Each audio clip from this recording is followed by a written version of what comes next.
Please join me in welcoming John.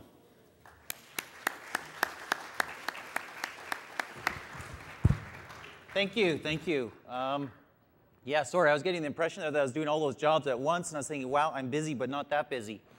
Good to see everybody here, and good to say hi to a couple of you as I was walking around.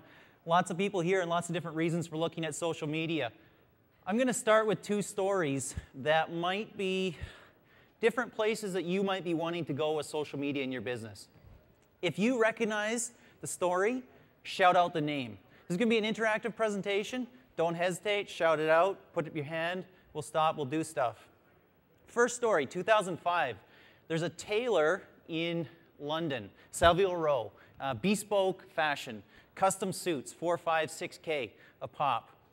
Not having enough business. Decides to start a blog, English Cut. Anybody know the name? Thomas Mahan. Today he has more business than he can do. He travels around to New York, Sydney, San Francisco, all over the place, but he's still one guy running his business. That's one line on the trajectory that I want you to think about. The other is, and which one do you see yourself in? The other is a guy immigrates to the United States from Russia at the age of 3, raised in New Jersey, son of an owner of a local corner liquor store. Starts running it in the late 90s. In the early 2000s, starts putting some things online. In 2006, he starts a video series on wine. Anybody know the name now?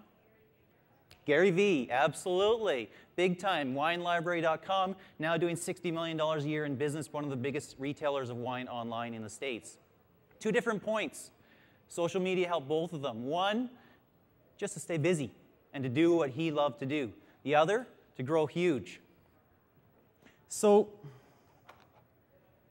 as I was thinking about how to present this talk on social media, I was thinking, how do I want to give it?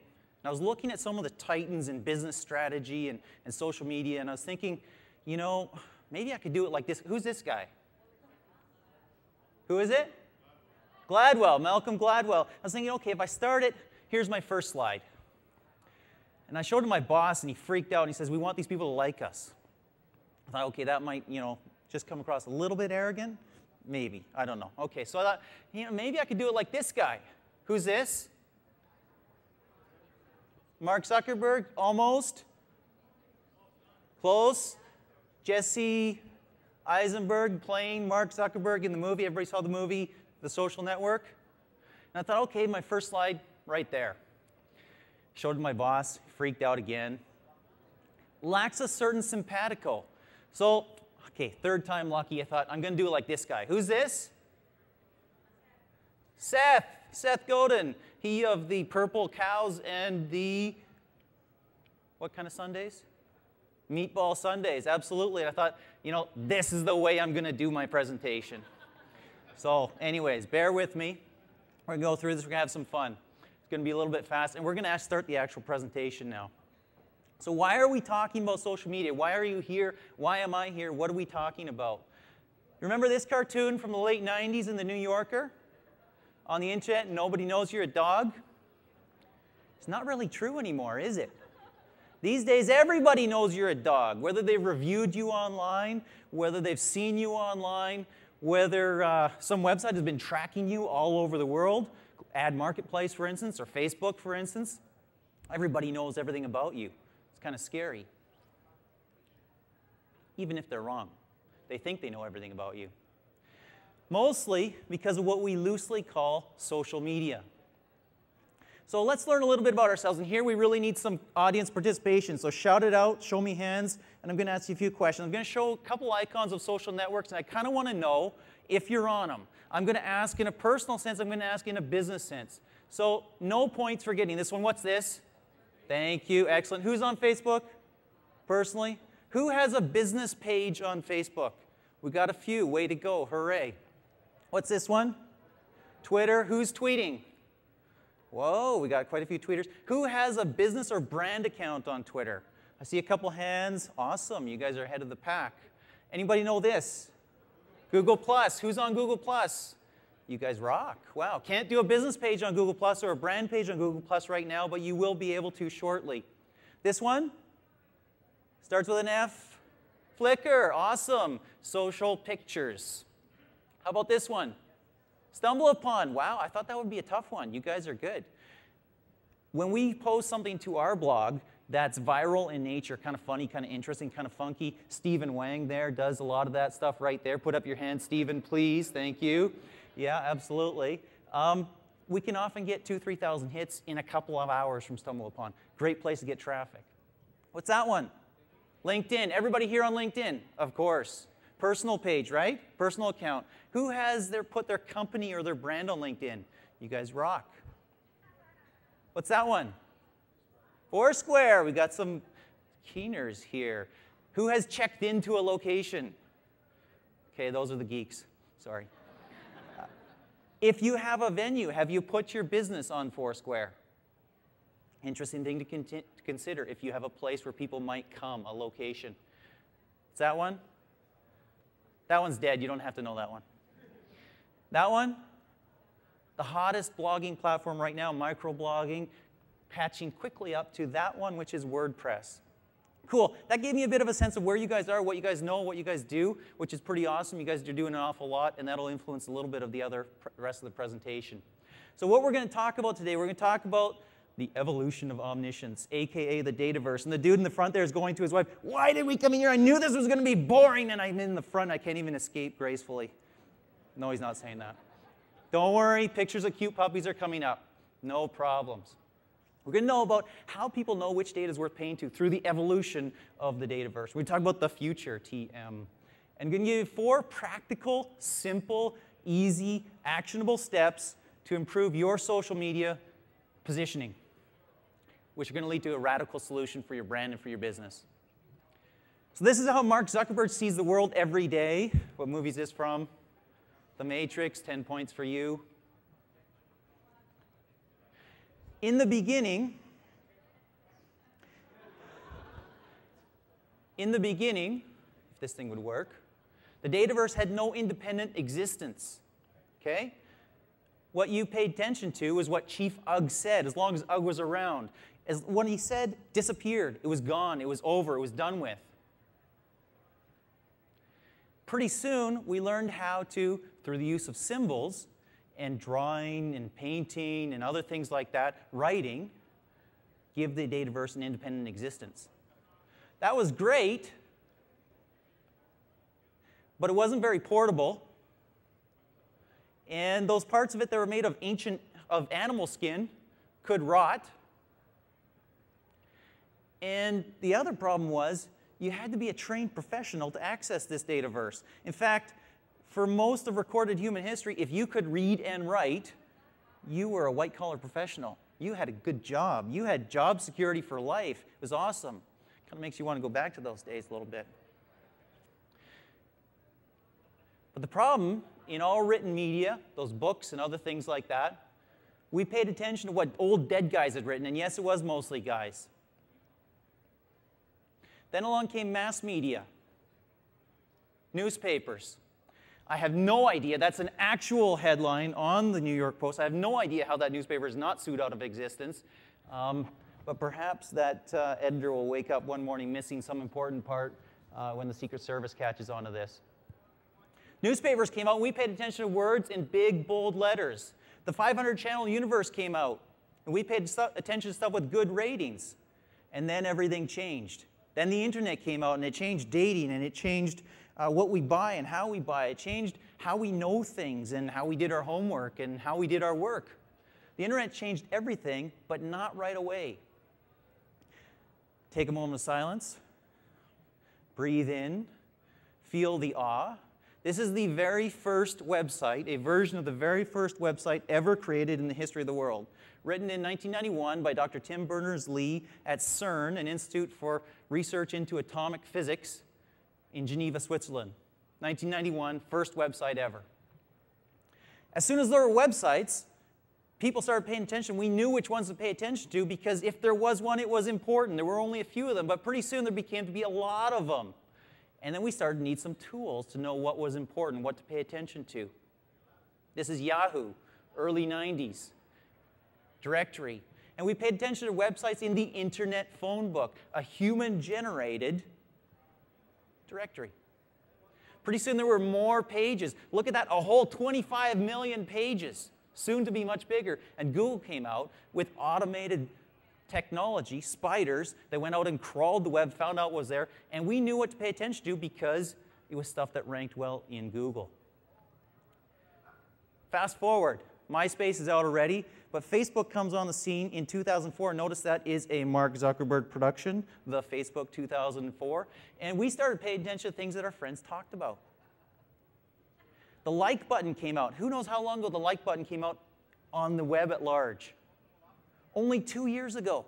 Only 2 years ago the like button came out. And all of a sudden Facebook wasn't just a website. It was now a global conglomeration that had its tentacles, connections, in almost every website around the world, thousands and millions of them, and we paid attention to things that our friends liked. Now this is a screenshot from my Facebook account just 2 days ago as I was preparing for this in Montreal on our trip. In addition to noticing the nude stretchy pants, which are wonderful and beautiful and amazing things that my friend in Bellingham, Washington noticed, how many of you have access in your Facebook right now to that little thing on the right-hand side? Does your Facebook picture look like that? Few of you do. That's called the ticker. The ticker is a quicker, easier way to see what people are posting that you're connected to. Now, why does Facebook need a quicker, easier way for you to see stuff that you're connected to? See stuff that your friends are liking and doing? Anybody know? Because this is coming. In a couple of weeks, you're going to see that Facebook will have connections with services and/or devices such that things that come into Facebook that your friends are doing, that you are doing, will come in without any choice on your part, unless you've had a choice to allow it in the first place, but no active sharing. If you're watching a movie on Hulu, Facebook will update. So-and-so is watching Star Trek. You're plowing the back 40 in Farmville. It will update. Everybody loved Farmville spam back in the day when that was big. If you're taking a run with your Nike Plus, just ran a 10K, that's going to update there. And all that stuff, a book you're reading in Kobo, music you're listening to in Spotify, will automatically come in, and that's why Facebook has created this ticker there. In the new Facebook, sharing isn't a choice, it's the default. So essentially, we're back to this village where what Ugg said was important, with a very small exception, that a lot more people can read, find, search, comment, edit, review, add, reply to it, and it'll never go away. Not scary. Everybody recognize this? Does your Facebook look like that? Way to go. We got a developer in the crowd. Awesome. So this happens to be me and my son Aiden, my youngest, and it's right after Game 7, Blackhawk victory. It was awesome. It was wonderful. Kathy, yay. Thank you for the tickets. And what you're going to see is that you'll have the ability to go back in time and see everything you've done throughout your whole life on Facebook. And what's that mean for your business? So we've gone through some of the evolution of media. We've gone through some of the evolution of what's going on online. What does this mean for your business? Well, let's take a look at the numbers. Right now, there's over 2 billion internet users. 1.5 of them are on social networks. 800 million are on Facebook. They had a day just this past week where 500 million people logged into Facebook on one day. These are mind-blowing numbers. This is crazy. This is unbelievable. This is life-changing, reality-altering. 200 million on Qzone, 200 million on Twitter, 100 million on RenRen. Who knows Qzone and RenRen? Don't worry, you didn't miss something important. They're Chinese social networks. I just threw them in to mess with you a little bit. What it means for your business? It means our entire culture is moving online. Everything, how we buy, how we communicate, how we interact, what we do, how our work happens, everything is moving online. What does that mean for your business? Well, one of the simplest things, and an important thing, is you're going to be reviewed. Your business is being reviewed. People are talking about you. And sometimes they say nice things, sometimes they don't. I cannot believe people actually exchange real American currency. This is a review of a restaurant for this square steamed mixture of rodent feces and sawdust on a tiny bun, bastard love child of a microwavable meat patty, and entrail drippings of roadkill festering on a hot July sun. Not so cool to read about your business. But there's good things as well. That's great if you have great character and great service and great products. There's also just kind of weird stuff, and you wonder, where the heck is this coming from? And this person bought something on eBay, and the postman made her sign for it. It's such a hassle. It's just awful. Some of these reviews, by the way, are right there. I thought that you would not believe some of the ones I'm going to show you, and so I gave you the URL. And the presentation will be up online on my blog later as well.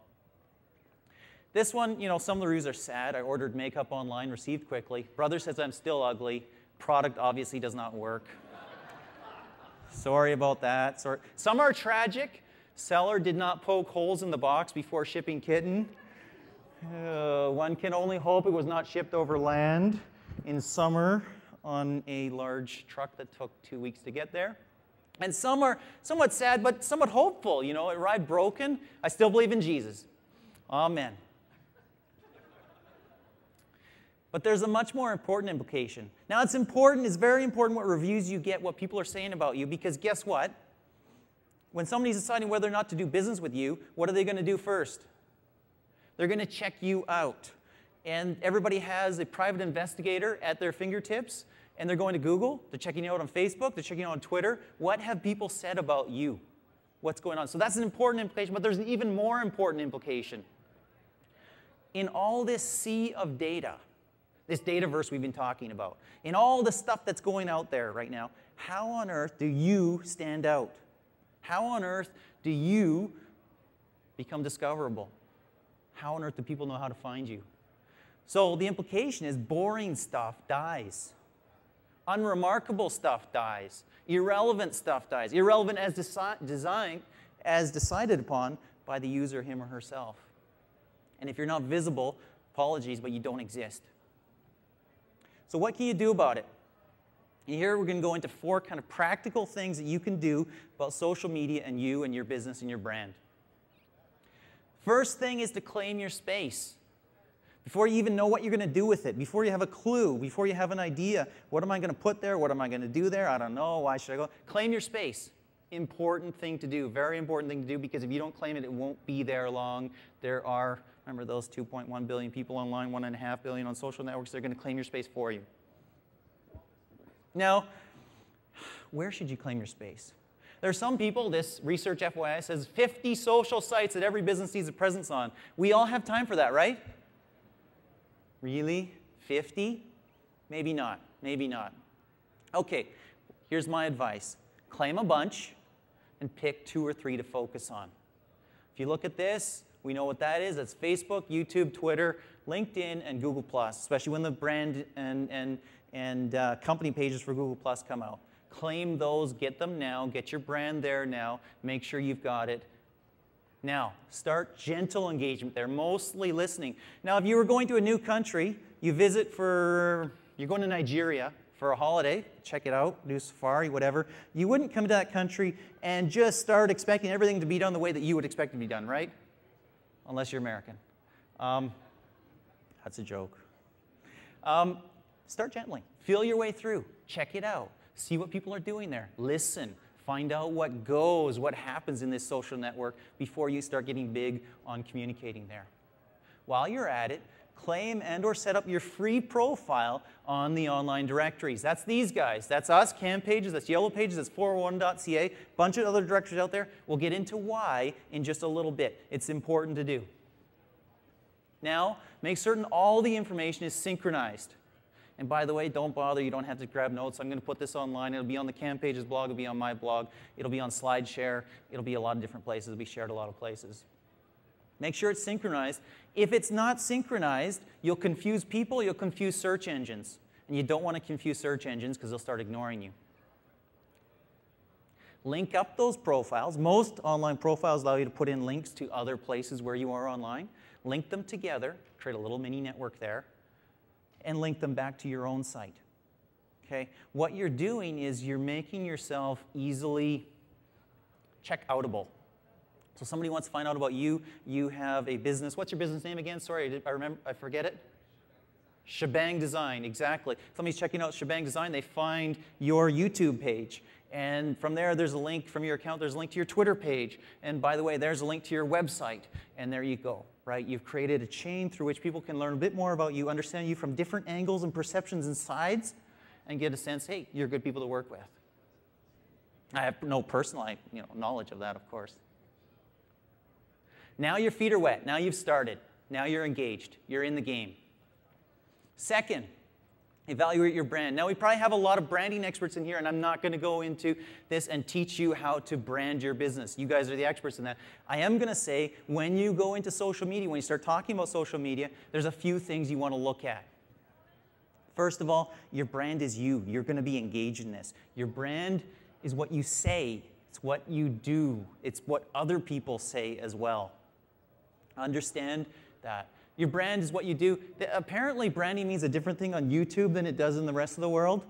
This is some dude who is getting branded as cattle get branded. That is a red-hot piece of metal held by pliers, and he's branding his forehead. Apparently, it's a big thing to do. This is a second result for branding on YouTube. So what you do is your brand. And what people see, what they like, what they tweet, what they stumble, what they review, what they +1, what they talk about, that's your brand. It's always been the case. We've been able to say in other eras of mass media, this is what we are, this is what we say, but the brand has always existed in somebody's space and in their conversation. But now the message is amplified and long-lived, okay? And now it's tweeted and shared and liked or not liked or disliked, and people are saying things about you, reviewing things, and it stays there for forever. Do you remember those 2 or 3 of these guys? Feed 2 of them. Pick 2 of them, and I'm going to say pick these 2.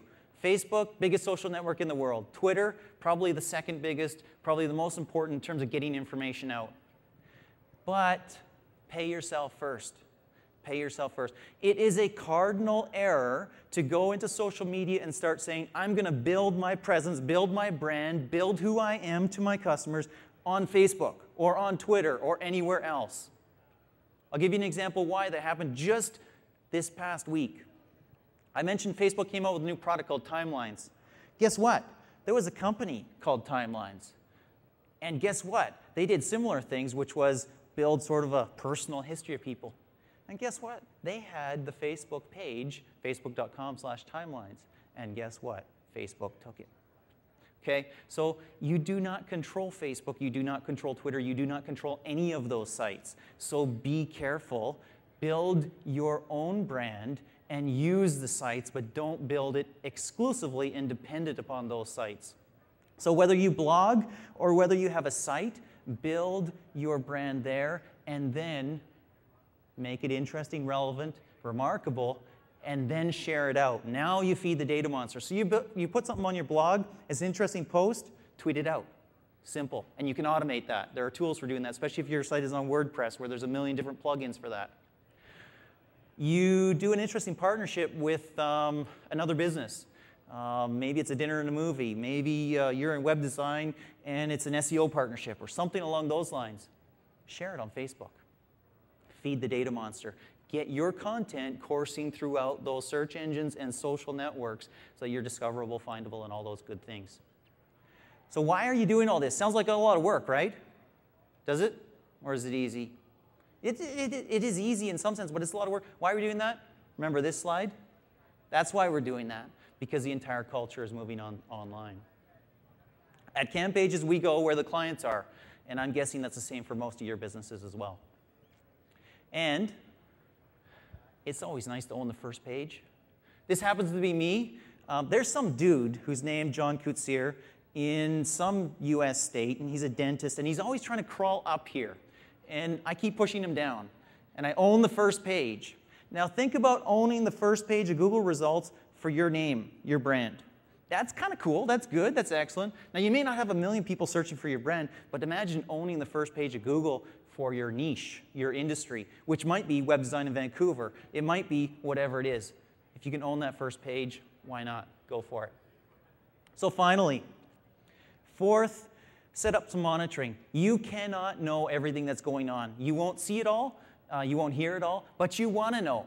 When somebody has a bad experience with you, you want to know about it. When somebody has a good experience with you, you want to amplify it, and you want to share it. You want to send it out there. If it's a bad experience, you want to be able to contact that person and say, hey, I'm sorry, I apologize. I guess something went wrong there. We screwed up. What can I do to make it right? And you can turn that bad story into a positive story. So there's a bunch of different ways, and you can set up lots of complex and complicated and expensive ways to monitor. There's 2 free ways, really simple, simple, simple, easy. And I'm just smiling because they're taking a picture of me right now. Sorry. Google Alerts, you see the address right there. What are you looking for? You might put your brand in there. You might put your business name in there. You might put your address in there. How about your physical address if you have one? Set up when you want results to come to you. If it's everything or if it's just blogs or whatever, create an alert. Done. Done. Simple, easy. Now, it doesn't capture everything. You need some social monitoring as well. There's some better monitoring from Social Mention, which actually is sometimes better than some of the paid tools that we use. And this will check Facebook and Twitter and a lot of other places. Free, easy to use. Then you know what's going on and you can react to it. So we talked a lot about media. We talked about the Dataverse. We talked about the evolution of what's going on. We talked about how social media came out and what it's doing. I'm not paying attention to you. And so where are we? We're in Marshall McLuhan's Global Village, right? Everybody knows you get drunk on Fridays. It's the village. Everybody knows you spent too much time at the widow's cottage. Radical transparency is the future. People are going to know you anyways. Why not adopt it open arms, with open arms? That's radical openness and visibility. That's a conversation you're having. Word of mouth, 20 years ago, it happened, and it was awesome, it was wonderful, and maybe it spread to 3-4 times as many people as you actually interacted with personally. Now you can see it happening live, real time, and it stays happening. Now you can enter the conversation. Isn't that kind of cool? That's a radical brand.